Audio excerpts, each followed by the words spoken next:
Hi, this is our notes, our physics journal entry on Newton's first law. And the question that guides us on this one is a bowling ball rolls along the floor. Why does it keep going? Again, referencing the bowling ball lab that we did in class. So, big idea. Newton's first law says an object at rest remains at rest, and an object in motion remains in motion with a constant velocity unless acted upon by a net force, right? Again, net force, so meaning unbalanced forces. A net force over, going back to your notes from the other day, is, right, a push or a pull that causes an object to slow down is called a net force. So here we are with our that terminology, net force again. So basically, this means that as long as all your forces are balanced, so meaning that either there are no forces acting on it, or if there are forces acting on it, they are the same. So you have like 10 Newton pushing it to the right, 10 newtons pushing it to the left, so that you're going to move at a constant speed.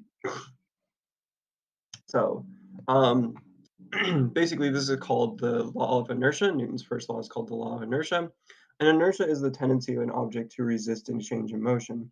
So if you try to take, like a bowling ball and get it to go from, 0 meters per second to 10 meters per second, you try to speed that up, right? You're pushing it with your broom, maybe.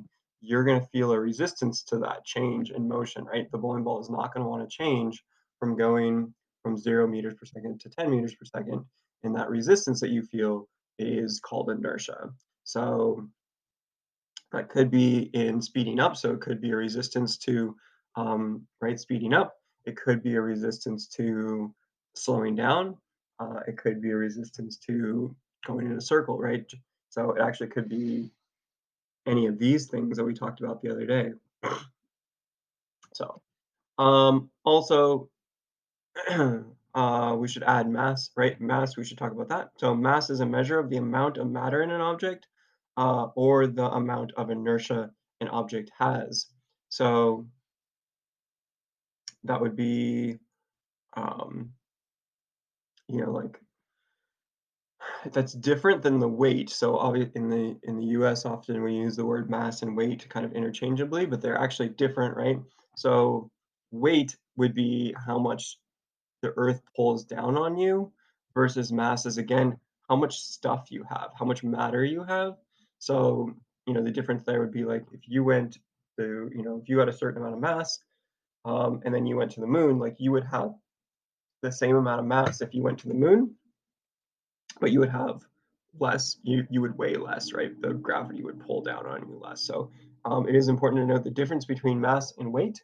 That mass is just simply a measure of the amount of stuff you have, so it's not going to change, versus weight is how much the earth pulls down on you or the planet pulls down on you. So those are different, right? This is an amount of stuff versus weight is a push or a pull. So they're actually pretty fundamentally different things when you think about it that way. That um, right, this is how much stuff you have, how much matter you have, versus a push or a pull, which is a totally different thing, right? But yet we think of them the same because generally, the more mass you have, the bigger the pull, the force of gravity on you.